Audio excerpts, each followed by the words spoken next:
मालिक ये तेरा खलील है, तेरा दोस्त है, लेकिन अपने बेटे से बहुत ज्यादा प्यार करता है। रब ने फरमाया इब्राहिम का जी रब जलील का बेटे को अपने आप से दूर कर दो। कहा क्या करना है मालिक? कहा ऐसी वादी में छोड़ के आओ जहाँ पे कोई आबादी ना हो। हजरत इब्राहिम खलीलुल्लाह ने बेटे को लिया, आज वहां लेकर के आए जहाँ आज काबा मौजूद है। उस जमीन पे बीवी बच्चे को लेकर के आए। तारीख का ये बाप बड़े सुनहरे अल्फाज में लिखा हुआ है, बहुत गौर से सुनना प्यारे, और जाकर के बहन बेटियों को भी ये बाप सुनाना। हजरत इब्राहिम खलीलुल्लाह जब उस जंगल में आए जहाँ पे दरख्त का साया तक नहीं था, हरियाली तक नहीं थी, काले पत्थरों की पहाड़ियां हैं, दूर दराज तक कोई नहीं है। अल्लाह के खलील ने बीवी बच्चे को जब छोड़ा है और छोड़ के जाने लगे हैं, हजरत हाजरा ने दामन पकड़ा, साथ चलने लगी है। मुअर्रिखीन ने लिखा है 3 मील तक दामन पकड़ के हजरत हाजरा चली है और ये पूछती जा रही थी, अल्लाह के खलील बताते तो जाओ, क्यों छोड़ के जा रहे हो? कोई खता हो गई है, बताओ तो सही, क्यों छोड़ के जा रहे हो? क्या बात है? अपनी मर्जी से छोड़ के जा रहे हो या रब के कहने से छोड़ के जा रहे हो?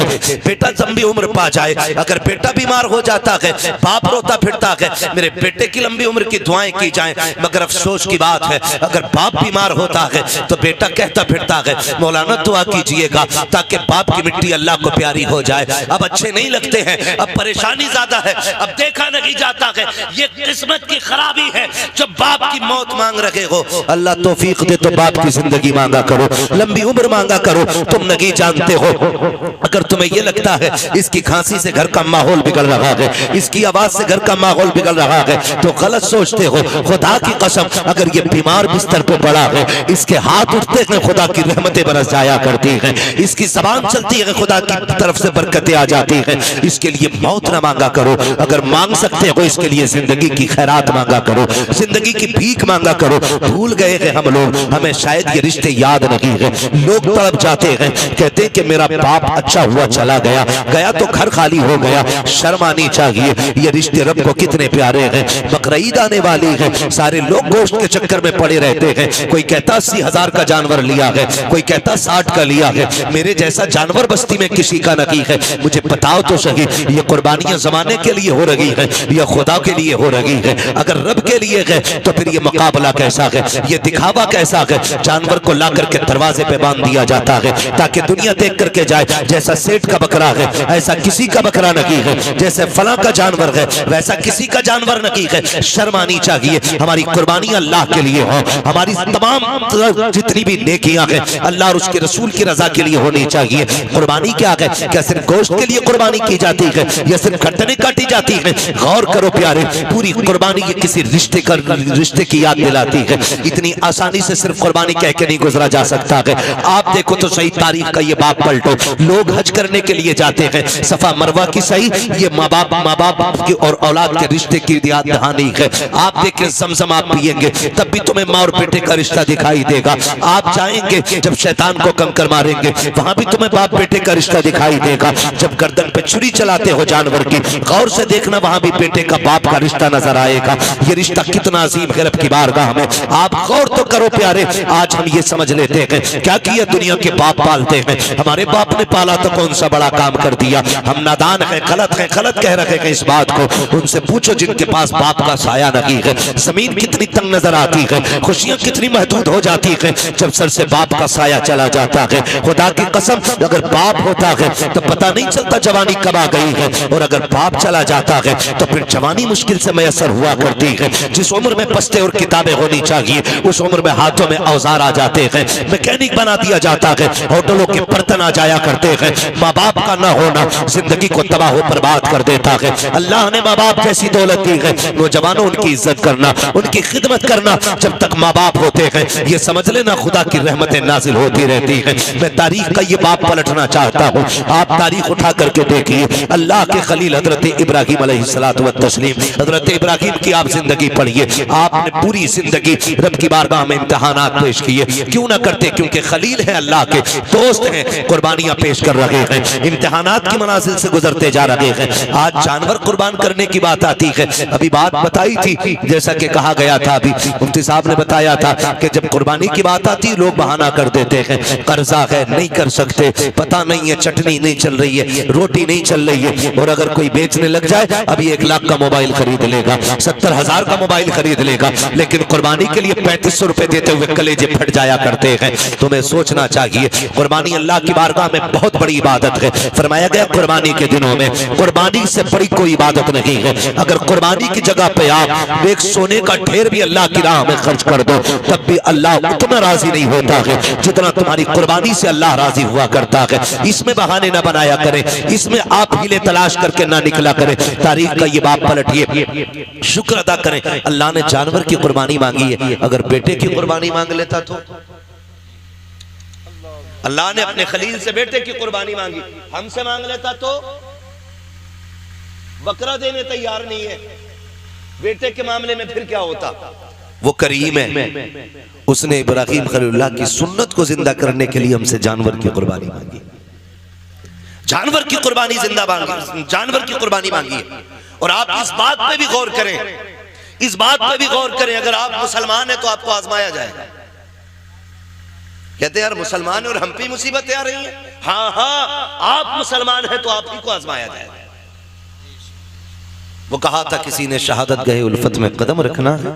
लोग आसान समझते हैं मुसलमान होना, जब आपने कहा है ना ला इलाहा इल्लल्लाह तो फिर अब इम्तिहान से भी गुजरना पड़ेगा, आपको इम्तिहान देना पड़ेगा। और आप ही नहीं, सबने इम्तिहान आती है। मेरे नबी फरमाते सबसे ज्यादा मुझे आजमाया गया है, सबसे बड़े बड़े इम्तिहानात मेरे रहे, मेरे महबूब के सबसे बड़े इम्तिहानात रहे।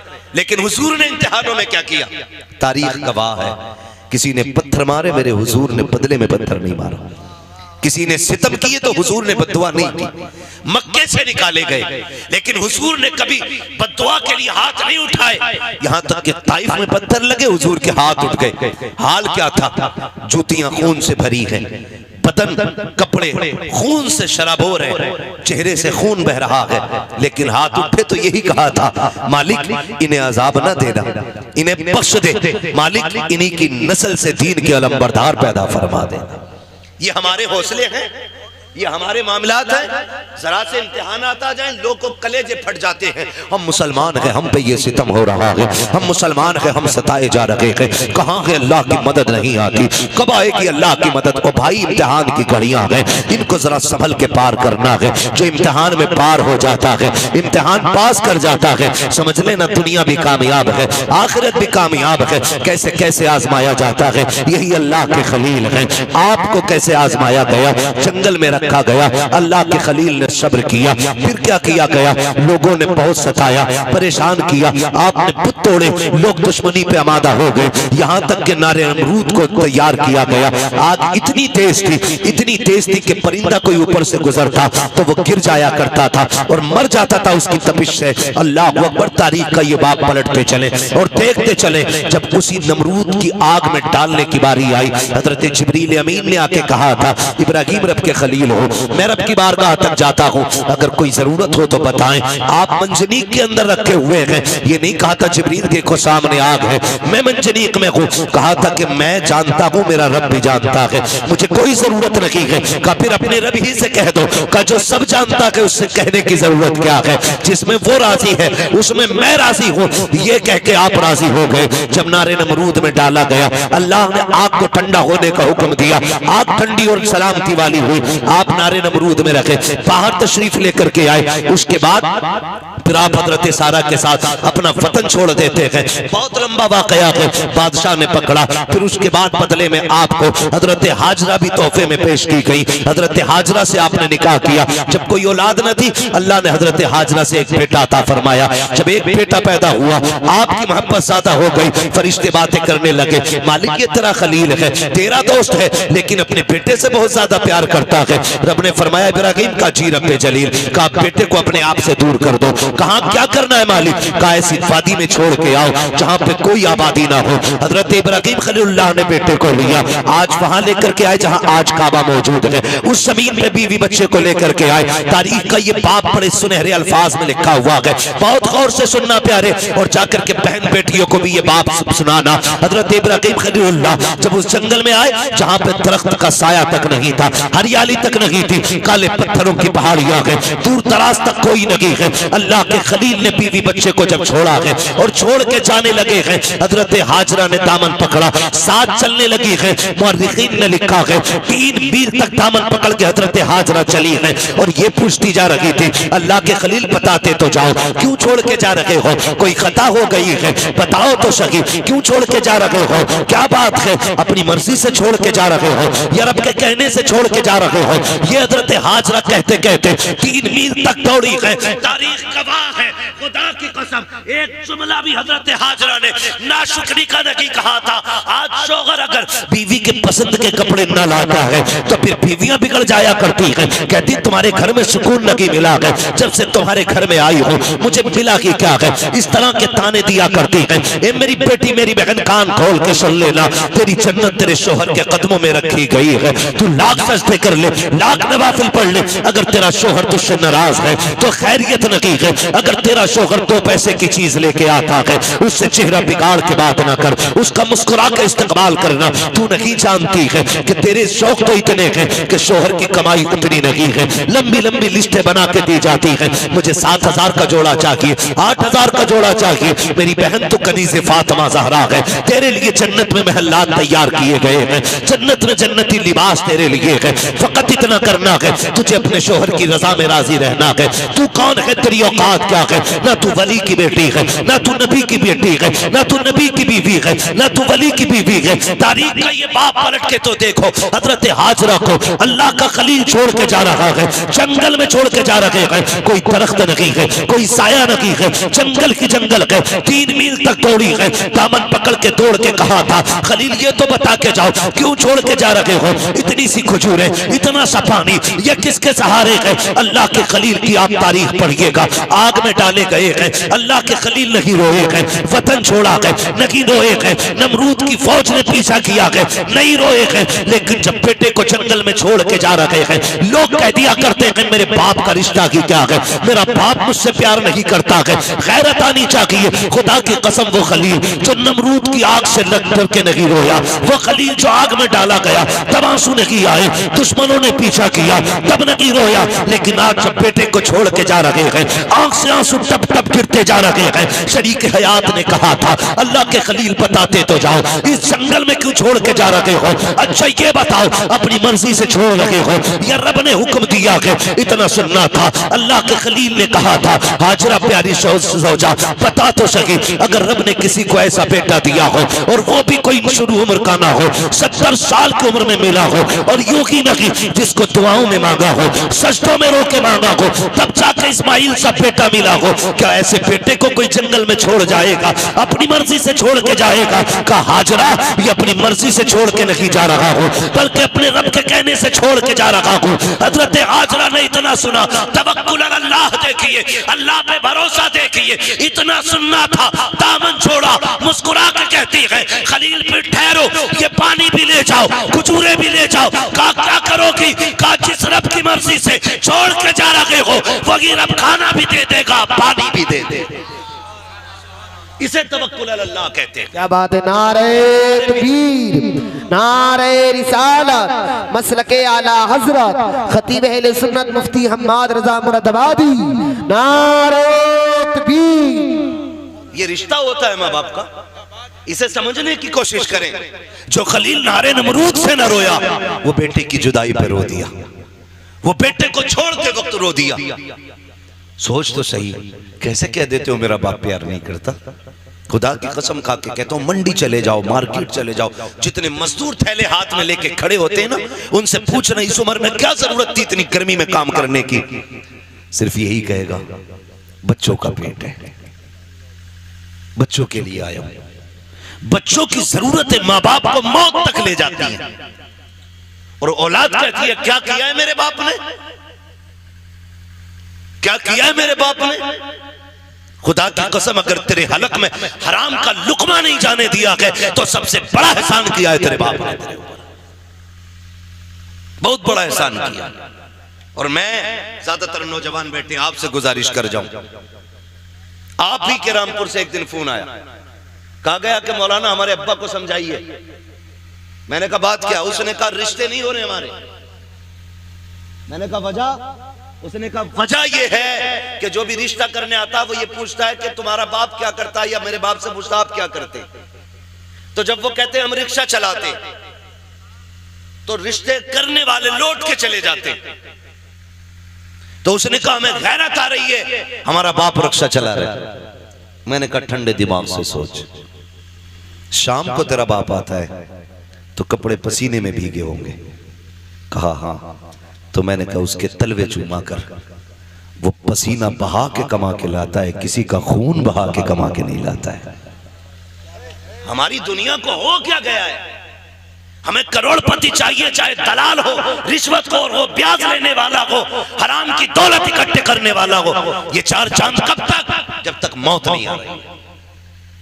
जिस दिन मरोगे तो याद रखना गरीब की भी कब्र वही बनती है जहां अमीर की बनती है। फिर इतराना किस बात पर है?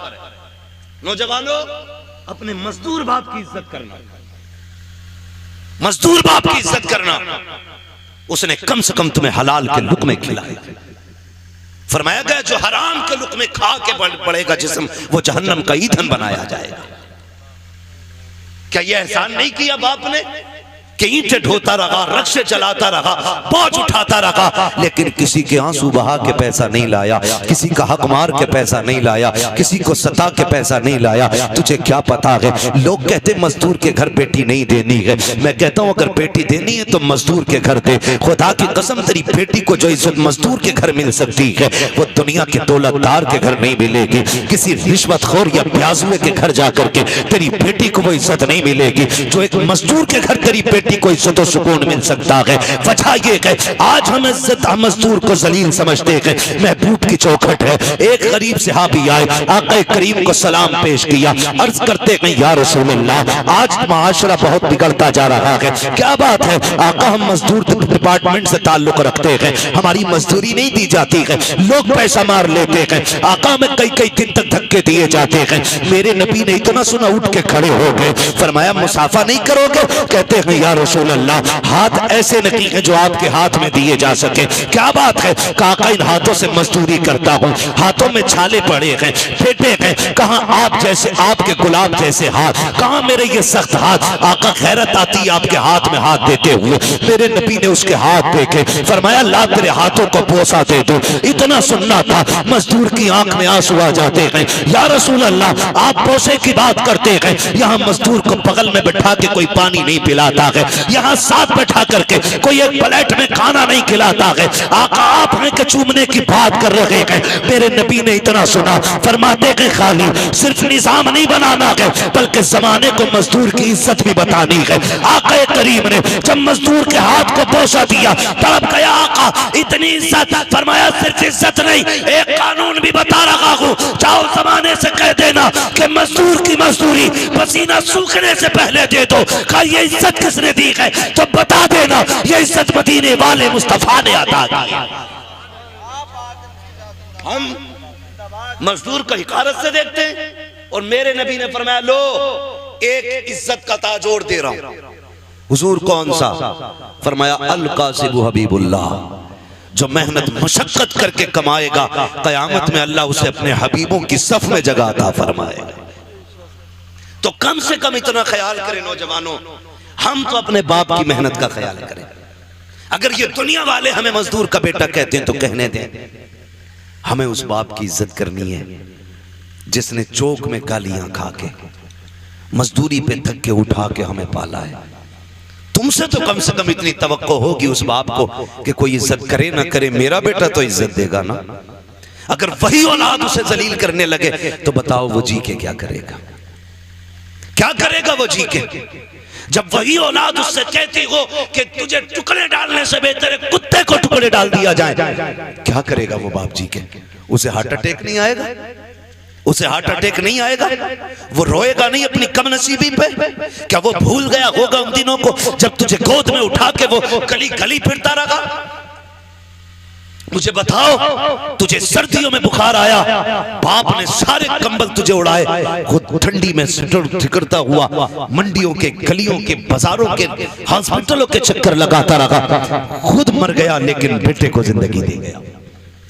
लाजिम है हर बेटे पे अपने माँ बाप की इज्जत करे, अपने माँ बाप की इज्जत करे। पढ़े तारीख, आप कभी ये नहीं कह सकते अपने बाप से आपने क्या किया मेरे लिए। खुदा की कसम जितना एक बाप कर देता बेटे के लिए, कोई तुम्हारे लिए उतना नहीं कर सकता।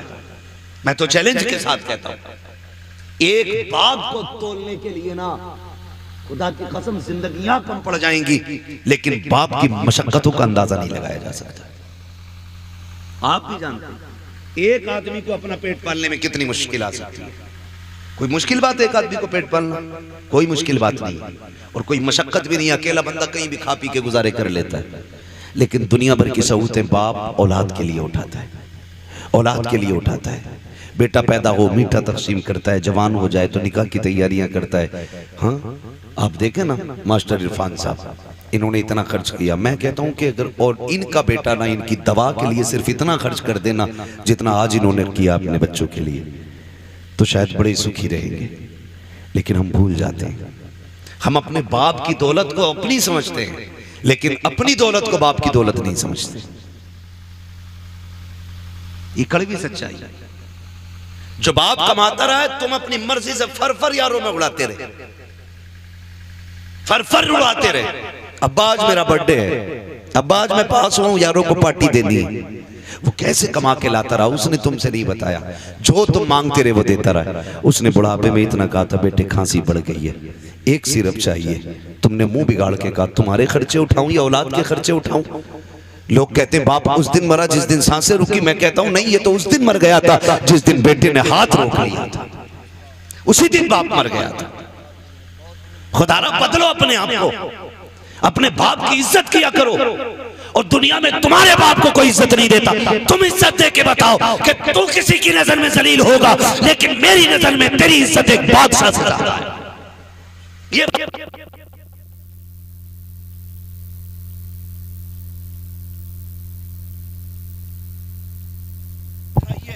कम से कम बुढ़ापे में आके तुम्हारी मोहब्बत की वजह से उसकी थकन उतर जाए, ये कोशिश किया गया। अक्सर नौजवान मेरे सामने बैठे, अल्लाह करे हर नौजवान अपने बाप की इज्जत करने लग जाए, बाप की इज्जत करने लग जाए। हम तो ये सोचते हैं ना, ये सोचते हैं ना जो भी कमाया वो हमारा है, हमारे बाप का कुछ नहीं है। नहीं, ख्याल करो यार, ख्याल करो। एक बाप की जिंदगी अपनी औलाद के लिए पूरी सर्व कर देता है बाप। मैं अर्ज कर रहा था, अल्लाह का खलील बेटे को छोड़ते वक्त, बेटे को छोड़ते वक्त, बेटे को छोड़ते वक्त अल्लाह के खलील रो दिए। तारीख का ये बाप भी पलटे। तवज्जो है? थके तो नहीं अभी? अगर नहीं थके तो बोलने जरा या रसूल अल्लाह। हमारे अलीम भाई बता रहे थे कि ये बड़े सुस्त लोग बैठे, और नकीब साहब भी फरमा रहे थे हल्के में मत लेना। अल्लाह सलामत रखे। मैं आपसे ये भी नहीं कहूंगा कि आप हाथ उठा के सुभान अल्लाह को या उठ के सुभान अल्लाह को। मैं कहता हूं जो मैं बात कह रहा हूं इसे दिल पे लिख के ले जाना।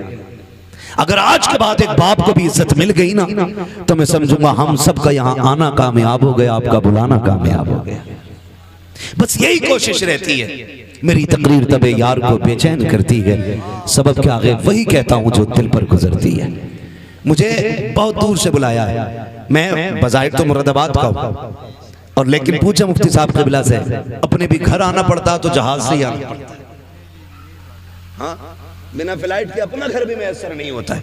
अल्लाह ने ये ड्यूटी लगा रखी है, जब तक वो चाहेगा ये नौकरी अंजाम देते रहेंगे। मगर आपसे इतनी गुजारिश है, इतनी मेहनत से हमारे इरफान भाई ने ये महफिल सजाई है, ये कोशिशें की हैं, आपके बैठने का इंतजाम किया है, सिर्फ इसलिए किया था कि हमारी बस्ती वालों तक दीन की कुछ बातें पहुंच जाए, दीन की कुछ बातें पहुंच जाए। अल्लाह करे आज के बाद किसी बाप को इज्जत मिल जाए, कोई मां मुस्कुराने लग जाए, खुदा की कसम फिर समझ लेना इनका ये जो सारी कोशिशें करना है अल्लाह की बारगाह में मकबूल हो गया। अल्लाह के खलील तो छोड़ के आ गए, हजरत हाजरा ने बेटे को लिया, पलट के उसी जगह पे आई जहां छोड़ के गए थे। पहली शाम आई, जब शाम आई तो दरिंदे जानवर बाहर निकल के पहाड़ियों से आए, बाहर निकल के आए पहाड़ियों से और चीखने लगे। जब बोलने लगे, हजरत हाजरा की गोद में हजरत इस्माइल है, आपने ना एक खारदार लकड़ी तोड़ी दरख्त से, किसी पेड़ की कोई शाख तोड़ी और उसको आसमान में घुमाया, फिर फिर आपने जानवरों को मुखातब करके कहा, खबरदार, शर्म नहीं आती है? देख नहीं रहे हो किस पे भौंक रहे हो? मैं एक नबी की माँ हूँ, एक नबी की बीवी हूँ। मेरी गोद में जो लाल है कोई आम बेटा नहीं, मेरी गोद में रब का इस्माइल लेटा हुआ है, रब का इस्माइल लेटा हुआ है। का खबरदार, भौंकने की जरूरत ना करना, हम पे भौंकने का मतलब है नबी की इज्जत पे भौंकना। इतना कहा, सारे जानवर पलट के चले गए, सारे चले गए। फिर वो पानी, वो खजूरें, वो सत्तू, वो क्या सब कुछ जो भी दिया था, कब तक चलना था, सारा ही खत्म हो गया। जो भी ज्यादा जो भी खाने पीने का सामान था खत्म हो गया। लेकिन माँ होती है। फिर वो वक्त भी आया कि माँ के सीने का दूध भी खुश्क हो गया। फिर जब बेटे ने सूखी जबान होठों पे फेरी तो माँ से देखा ना गया। तारीख गवाह है, हज करने के लिए जाओ, हुक्म होता है सफा मरवा की सही करो। मालिक ये क्या है? कहा यहाँ मेरी हाजरा दौड़ी थी। फिर क्या करना है? कहा जब तक दौड़ेगा नहीं तेरा हज पूरा नहीं होना है, तुझे दौड़ना जरूरी है। मालिक क्यों दौड़ाया गया? का जब जब यहाँ आके तुम दौड़ोगे ना तो तुम्हें माँ और बेटे की मोहब्बत का एहसास हो जाएगा। एक माँ ने बेटे की मोहब्बत में कितने चक्कर लगाए हैं, 7 चक्कर लगाए। माँ तो माँ होती है। बेटे को लिटाया जमीन पे, आपने एक पत्थर इधर से रखा, एक इधर से रखा, एक पत्थर ऊपर से रखा, 3 पत्थरों से बेटे का थोड़ा सा धूप का साया किया।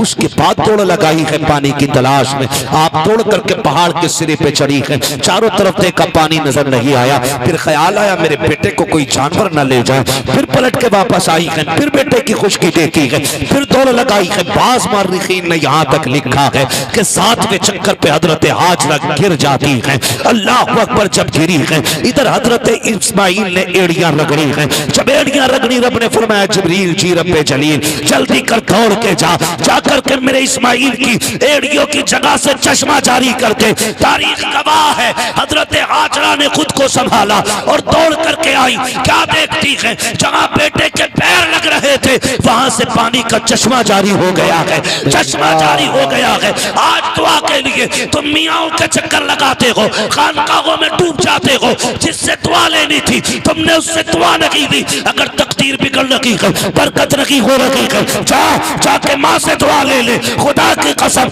जिसकी कहीं नहीं सुनी जाती है उसकी माँ की चौखट को सुन ली जाती है। नारे तकबीर, नारे रिसालत, मसलके आला हजरत मुफ्ती हम्माद रजा मुरादाबादी सवी अख्तर रामपुरी। नारे तकबीर। मुफ्ती साहब फरमा रहे हैं, भाई ये लोग सुन रहे हैं। तो मैं तो ये समझता हूं कि अगर दिल हुजूर से लग जाए तो फिर महफिलों से लोग उठा नहीं करते। वाह वाह वाह, बहुत। हाँ, और अगर महफिल में दिल लगने लग जाए तो समझें कि हुजूर की नजर करम हो गई है, हुजूर की नजर करम हो गई है। हुजूर आपकी तरफ नजर करम फरमा चुके हैं। बस मैं आपसे इतनी गुजारिश करूंगा, फरमाया गया या अय्युहल्लज़ीना आमनू उदखुलू फिस्सिल्मी काफ़ा, ए ईमान वालों पूरे पूरे इस्लाम में दाखिल हो जाओ, पूरे पूरे दाखिल हो जाओ। अल्लाह तौफीक दे। कुर्बानी आ रही है तो सारे लोग कोशिश करें, कुर्बानी करें। जिन पर वाजिब है करेंगे इंशाअल्लाह, जिन पर वाजिब है करेंगे इंशाअल्लाह। उम्मीद है जितने नौजवान बैठे हैं, जो भी साहिब निसाब होंगे इंशाअल्लाह वो कुर्बानी ज़रूर करेंगे।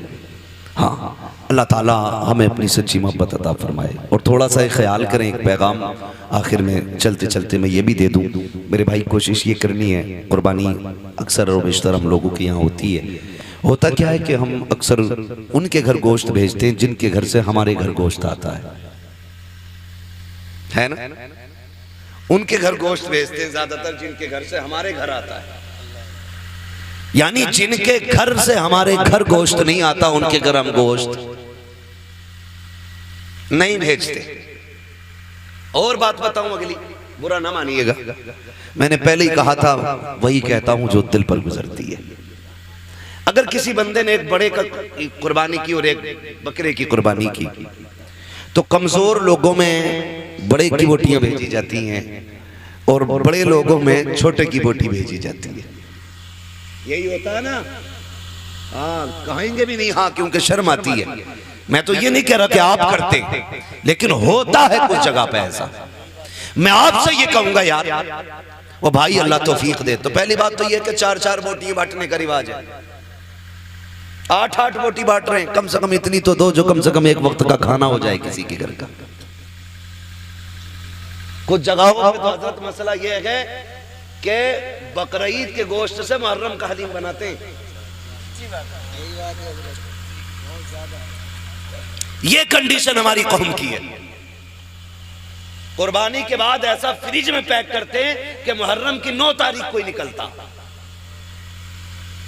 बड़े सनीचर लोग हैं भाई। डॉक्टर से पूछो तो गोश्त जितना बासी होता जाएगा ना उतनी बीमारियां उसमें बढ़ती चली जाती हैं, और दही जितना बासी होता जाएगा उतना मुफीद होता जाता है। कई बार तो खा खा के लोग बीमार हो जाते हैं। मैं तो कहता हूं कुर्बानी की बरकत, वरना लोग मर जाएंगे इसे खा के। कितना वक्फा रह जाता है कुर्बानी से मुहर्रम तक का? 1 महीना ना, 30 दिन कुछ थोड़ा थोड़ा निकाल के खाते रहते। अल्लाह पे भरोसा रखो यार, जो आज दे रहा है वही आपको कल भी देगा। बोलो देगा क्या नहीं? अच्छा, आपने देखा होगा कि ये जो परिंदे उड़ते हैं रोज सुबह सुबह, शाम को जब आते हैं कुछ बचा के लाते हैं या खाली खा के आ जाते हैं? क्या करके आते? बोल सकते हैं तो बोले सर, अल्लाह ने ज़बान दी है तो। खा के आ जाते हैं ना, रख के तो नहीं लाते। अगले दिन फिर उड़ते हैं, फिर खा के आते हैं। और ताज्जुब की बात यह है कि भूखे जाते हैं और पेट भर के वापस आते हैं। इनका कोई खेत है, बिजनेस, मंडी? अच्छा, इतनी तपिश, इतनी गर्मी है अभी कि हर जगह पानी भी मैसर नहीं है। आदमी को 24 घंटे पानी ना मिले पागल हो जाए। जंगलों में पानी नहीं, लेकिन परिंदे फिर भी जिंदा हैं। फिर वो जिंदा कैसे? पानी कौन देता है? अल्लाह देता है ना। वो रोज खा के उड़ के आ जाते, छोड़ के नहीं आते, क्योंकि उनका भरोसा ये है कि हमें रब देने वाला है। क्या बात है भाई, बहुत अच्छा है। रब देने वाला है। जानवरों का भरोसा अल्लाह पर है, इंसान 1 महीने के लिए रख के पड़ा। ये तो कुर्बानी का है, लोगों ने जन्नत का उठा के रखना शुरू कर दिया था, वो अल्लाह ने वो बंद कर दिया था। आपको अल्लाह ने अगर दिया है तो फ्रिज में ना भर। कितने ऐसे लोग आज भी हमारे मुआशरे में हैं जिन्हें साल साल भर गोश्त खाने तक की तौफीक नहीं होती। वजह इतनी ये है कि कंजूस नहीं है, कमज़ोर लोग हैं, मजदूर लोग हैं, महंगाई ने कमर तोड़ दी है। किसी के आगे बेटियां जवान हैं, किसी के घर में बेटे परेशान है, किसी को बीमारी ने घेर रखा है, कोई मुसीबत में है, कोई आजमाइशों में है, कोई बीमारियों में है। इस वजह से कितने लोग गोश्त नहीं खा पाते हैं। अल्लाह ने तुझे तौफीक दी है। ओ यार, अगर तूने बकरे की कुर्बानी की है, अमीर तो 8वें दिन 10वें दिन बकरा खा ही लेता है। कभी उस गरीब के घर भी बकरे का गोश्त भेज दिया करो, जिसके बच्चे बाप से कहते हैं बकरे का गोश्त हमने नहीं खाया है, कभी हमको भी बकरे का गोश्त खिलाया जाए। कई बार मजदूर गरीब मंडी गया है, कई बार दुकान जाकर के लौट आया है, का बेटे गया तो था 700-800 का रेट था, इतनी तो तेरे बाप की मजदूरी भी लगी है, जितने का गोश्त था ये सोच करके बाप लौट आता है। तुम्हें रब ने अगर तौफीक दी है, अगर तुमने छोटे की कुर्बानी की है अल्लाह की रजा के लिए, कभी उन गरीबों के घर दे दो जिनके यहाँ कभी गोश्त नहीं गया है। खुदा की कसम खा के कहता हूँ, तूने 4 बोटी अगर अमीर के लिए दी है, चर्चों के लिए दी है, ताल्लुकात के लिए दी है, सिर्फ वाफा के लिए दी है, तो ये 4 दिन के लिए है, खत्म हो जाएगा। अगर तूने वही बोटियां किसी गरीब की दिलजोई के लिए दी है, खुदा की कसम मर के कयामत में आना, अल्लाह तुझे इज्जतों के ताज अता फरमा दे। वाह वाह वाह, जिंदाबाद जिंदाबाद, बहुत खूब। गोश्त उन्हें दे जिनके यहाँ हुआ ही ना हो। कई बार ऐसा होता है जिनके घर कुर्बानी हुई है, 2 क्विंटल में से 50 किलो इसके घर रखा, और मोहल्ले वालों ने भी एक तसला भेज दिया। और कितने गरीब ऐसे होते हैं कि बकरा ईद के घर दिन भी उनके घर में दाल बनती है। इसे ईद कहते हो? तेरी बस्ती के अंदर अगर एक बंदा भी ईद के दिन चटनी से खाएगा तो तुझे गैरत से मर जाना चाहिए। अल्लाह तौफीक दे तो ये गरीबों में तकसीम करे। आपके घर के होते हुए किसी घर में दाल या चटनी नहीं। आज ये रब की दावत का दिन है, रब की दावत का दिन है। हर घर में गोश्त की खुशबू आनी चाहिए, हर घर में तकसीम करें। और याद रखिए, जो अल्लाह के लिए करता है फिर अल्लाह कभी उसको गिरने नहीं देता है, गिरने नहीं देता है। और वो लोग बेवकूफ हैं जो उठा के रखते हैं। जब बर्तन खाली होता तभी नया भरा जाता है, जब पहले से भरा होता तो फिर उसमें जगह ही नहीं होती, वो भरेगा कहाँ से। आप खाली करते रहो, मेरा रब तुम्हारे बर्तनों को भरता रहेगा। जो खर्च करना नहीं जानते उन्हें कमाइयों का भी तरीका नहीं आता है। कमाई का भी तरीका उन्हीं को आता है जो खर्च करना जानते हैं। आप अपनी कमाई में गरीबों का हिस्सा रखें। कुर्बानी आ रही है, सारे लोग कुर्बानी करें। अल्लाह तौफीक दे, अपने बच्चों को दीन की तालीम दे। जिस तरह हमारे इरफान भाई ने अपने बेटों के अकीक़े की खुशी में, बेटियों की खुशी में माशाल्लाह खुश नसीब हैं। फरमाया गया अल्लाह जिसे 3 बेटियां दे और वो पाल पोस के उन्हें इज्जत से रुखसत कर ले, हुजूर ने फरमाया वो बंदा जन्नती होता है, वो बंदा जन्नती होता है। और फिर अल्लाह ने 3 बेटियां दी हैं, मुज्दा मुकम्मल है। यहाँ तक कि 2 बेटियों के लिए भी खुशखबरी है, 1 बेटी वाले के लिए भी खुशखबरी है। लेकिन सबसे पहले 3 का तज़किरा आया था। अल्लाह ने 3 बेटियां दी हैं, 1 बेटा दिया है। अल्लाह आपको भी बेटी बेटा देना। तो मैं तो ये कहता हूँ कि बेटी पे भी उतनी खुशी किया करो जितने बेटे की पैदाइश पे खुशी करते हो। इसलिए कि याद रखना, कभी कभी बेटे वो काम नहीं करते जो बेटियां काम कर जाया करती हैं। और बेटियों की मोहब्बत बाप से हमेशा जुदा होती है। बेटी के प्यार को बेटों का प्यार नहीं लगा करता है। आप भी जानते होंगे, आपसे जितनी मोहब्बत आपकी बेटी करती है उतना आपका बेटा नहीं करता होगा। इसलिए कि बेटियां तड़प जाती हैं बाप के बगैर, पूरी जिंदगी वो सिर्फ बाप के चेहरे की मोहताज रहती हैं। और फिर अल्लाह ने बेटी की मोहब्बत भी बाप के दिल में कैसे डाली है। मेरे नबी ने खातून जन्नत को सीने से लगा के कहा था मेरी फातिमा मेरे जिगर का टुकड़ा है। जिस दिन मेरे नबी ने कहा मेरी फातिमा मेरे जिगर का टुकड़ा है, उस दिन से आप जाकर के मंडी में देखो, सफेद बालों वाला रक्षा चला रहा होगा, कमर झुकी है लेकिन मजदूरी कर रहा होगा। क्या बात है चाचा, क्यों मजदूरी कर रहे हो? कहा बेटी को रुखसत करना है। ये बाप तो कत्ल कर देता था, ये बाप तो दफन कर देता था इस बेटी को। आज इस बेटे बाप के दिल में बेटी का प्यार कितना आ गया है। खुदा की कसम बुढ़ापे में मजदूरी कर रहा है ताकि बेटी को इज्जत से रुखसत कर सके। और जब घर आता है ना तो सारी थकन बेटी का चेहरा देख के उतर जाया करती है। ये प्यार अल्लाह ने बेटियों का दिल में जिंदा रखा है, ये कायम किया है। जब बेटी शुरू में पैदा होती है तो बाप को बोझ लगती है, जैसे जैसे दिन बढ़ते जाते हैं वैसी वैसी बेटी की मोहब्बत के दिल में चिराग रोशन होते चले जाते हैं। फिर यही बेटी जब रुखसत होती है तो बाप किसी की मैयत में इतना नहीं रोता जितना बेटी की रुखसती पर रोया करता है। ये प्यार किसने पैदा किया है? ये रब ने पैदा किया है। अल्लाह बेटा दे तब भी खुशी मनाओ, बेटी दे तब भी खुशी मनाओ, इसलिए कि बेटा नेमत होता है, बेटियां खुदा की रहमत हुआ करती है। नेमत का हिसाब दोगे, रहमत का हिसाब नहीं होगा। और फरमाया गया कि बेटियां बाप के लिए जहन्नम की और बाप के दरमियान दीवार होती है। जिनको बेटियां रब ने दी है, सिर्फ बेटी नहीं दी गई है बल्कि उसे जन्नत का परवाना दे दिया गया। अल्लाह हमें बेटियों की इज्जत करने की तौफीक अता फरमाए, बेटियों से प्यार करने की तौफीक अता फरमाए। हम अपने बेटे बेटियों की खुशी में इसी तरह की महफिलें बात करते रहे। बस जो हुए गलत उनको माफ फरमाए रब्बे कायनात। जिंदगी ने दिया साथ, फिर होगी मुलाकात, चमन रहा फूल खिलेंगे, जिंदगी रही फिर मिलेंगे। मुसाफिर हम भी, मुसाफिर तुम भी, किसी मोड़ पर फिर मुलाकात होगी। फकीरान आए सदा कर चले, सदा खुश रहो ये दुआ कर चले। सारे लोग कलमा शरीफ पढ़ लीजिए, ला इलाहा इल्लल्लाह मुहम्मद रसूलुल्लाह।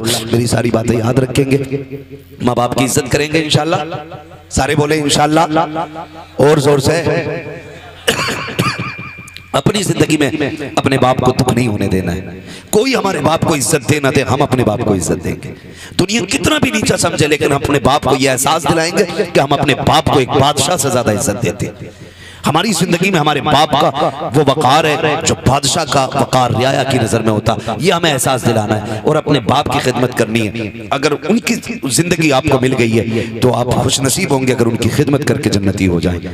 आपकी कमाई अगर बाप पे लग रही है तो आप नसीब वाले हैं। किसी की कमाई कुत्तों पे लगती है, किसी की कमाई मुकदमों में लगती है, किसी की कमाई झगड़ों में लगती है, किसी की कमाई बीमारियों में लग जाती है। नसीब वाले हैं जिनकी कमाई माँ बाप के काम आ जाया करती है।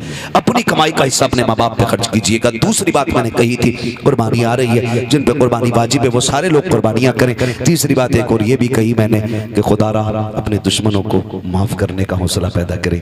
अगर आजमाइशें हों अल्लाह की तरफ से कोशिश ये करें कि हम इस आजमाइश में मुकम्मल उतरेंगे। मुसीबत आए सब्र करना है, अल्लाह इज्जतें दे शुक्र करना है। शुक्र करने के तरीके ये होते हैं, अल्लाह ने दौलत दी है तो अल्लाह का जिक्र किया जाए, अल्लाह को राजी किया। ये नहीं कि प्रधान के बेटे पे दौलत आ गई तो वो डीजे न बजा रहा है, लड़कियां नचा रहा है ला करके। ये कोई कमाल नहीं है। मौत आनी है, मौत आनी है, सबको मरना है। पैसा तो अगर बात की जाए तो सभी पे होता है, लेकिन सबकी दौलत दौलत उस्मानी नहीं होती है। दौलत उस्मानी वो होती है जो अल्लाह और उसके रसूल के नाम पे खर्च की जाती है। अल्लाह और उसके रसूल के नाम पे जो दौलत खर्च की जाती है, तो कोशिश ये करें हम अपनी कमाई को हराम जगह नहीं हलाल जगह खर्च करेंगे ना इंशाल्लाह। ऐसे सारे नौजवान वादा करते हैं इंशाल्लाह, माँ बाप की इज्जत करेंगे, रिश्तों का ख्याल करेंगे। याद रखिएगा, मैंने कहा जैसे इरफान भाई ने आज अपने बच्चों की खुशी मनाई है ना, हमारे बाप ने भी हमारी विलादत की खुशी मनाई होगी। इतनी खुश हुए होंगे वो, बल्कि इनसे भी ज्यादा खुश हुए होंगे। हर कोई यही अपने बारे में तसव्वुर करे, तो कोशिश ये करें हमें अपने माँ बाप को दुख नहीं देना है। कुर्बानी में जब गोश्त की बारी आए तो तकसीम करना है, 2-2 बोटियां नहीं, कम से कम इतना देना है कि किसी के एक घर की किसी दिन की हंडिया हो जाए। कभी कभी ना तो किसी के लड्डू किसी के घर की मुसीबत बन जाते है ना। किसी मोहल्ले में बेटा पैदा हुआ किसी के, तो 2 लड्डू भेज दिए, तो घर में बच्चे 4, लड्डू 2। या तो इस हिसाब से लड्डू दिया करो जितने मेंबर हैं उतने दे दो। तो कभी कभार लठियां चल गई घर में, आग लगे ऐसे लड्डुओं को भाई जो किसी के घर का चैन उड़ा दे। अगर दिया भी करो तो इतना दिया करो कि किसी के घर में झगड़ा ना। समझ रहे मैं जो कुछ कहना चाह रहा हूं? 4 बोटी नहीं देनी है, कम से कम इतना दो कि एक वक्त गरीब के घर की हंडिया हो जाए, इतना कम से कम।